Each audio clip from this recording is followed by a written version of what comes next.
حضرت عبداللہ بن مسعود رضی اللہ تعالی عنہ سے روایت ہے کہ وہ کہتے ہیں کہ میں نے نبی کریم صلی اللہ علیہ وسلم سے پوچھا کہ اللہ تعالیٰ کی بارگاہ میں کون سا عمل اس سے زیادہ محبوب ہے؟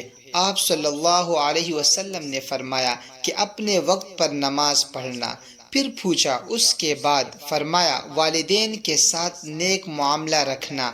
پوچھا اس کے بعد؟ فرمایا اللہ تعالیٰ کی راہ میں جہاد کرنا۔ آپ رضی اللہ تعالیٰ عنہ نے فرمایا کہ نبی کریم صلی اللہ علیہ وسلم نے مجھے یہ تفصیل بتائی، اور اگر میں اور سوالات کرتا تو آپ صلی اللہ علیہ وسلم اور بھی بتلا دیتے۔ اس حدیث مبارک میں اللہ تعالیٰ کے نزدیک پسندیدہ اعمال کے بارے میں بتایا گیا ہے۔ حضور نبی کریم صلی اللہ علیہ وسلم نے اللہ تعالیٰ کے نزدیک درج ذیل پسندیدہ اعمال کا ذکر کیا ہے۔ نمبر 1، وقت پر نماز کی ادائیگی۔ نبی کریم صلی اللہ علیہ وسلم نے وقت پر نماز کی ادائیگی کو اللہ تبارک و تعالیٰ کے نزدیک پسندیدہ ترین عمل قرار دیا ہے۔ اسلامی عبادات میں نماز کو بہت اہمیت حاصل ہے۔ یہ اسلام کا ایسا رکن ہے جو ہر مسلمان پر، خواہ وہ مرد ہو یا عورت، امیر ہو یا غریب، ہر حالت میں فرض ہے۔ خواہ انسان تندرست ہو یا بیمار، کمزور ہو یا طاقتور، مقیم ہو یا مسافر، حالت جنگ میں ہو یا امن میں، غرض آدمی کے ہوش و حواس جب تک قائم رہتے ہیں اس پر نماز فرض ہے۔ نمبر 2، والدین کے ساتھ حسن سلوک۔ اس حدیث مبارکہ میں اللہ تعالیٰ کے نزدیک دوسرا پسندیدہ ترین عمل والدین یعنی ماں اور باپ سے حسن سلوک کو قرار دیا گیا ہے۔ والدین اس دنیا میں اولاد کے لیے اللہ تعالیٰ کی سب سے بڑی نعمت ہوتے ہیں۔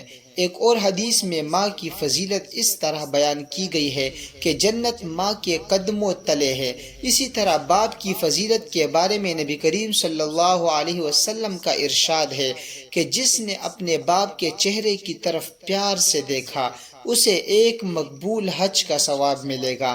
ایک اور حدیث میں ماں اور باپ کی فضیلت کو بیان کرتے ہوئے حضور نبی کریم صلی اللہ علیہ وسلم نے اس شخص پر لعنت فرمائی جس نے اپنے والدین میں سے کسی ایک کو یا دونوں کو پایا اور ان کی خدمت کر کے اپنے لیے جنت واجب نہ کرا دی۔ نمبر 3، جہاد فی سبیل اللہ۔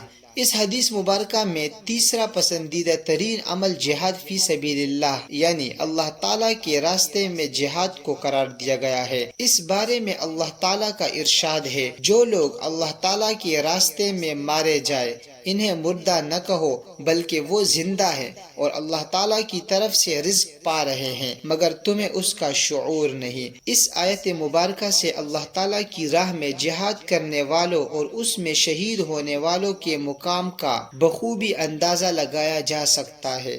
اللہ تعالیٰ سے دعا ہے کہ اللہ تعالیٰ ہمیں اس پر عمل کرنے کی توفیق عطا فرمائے۔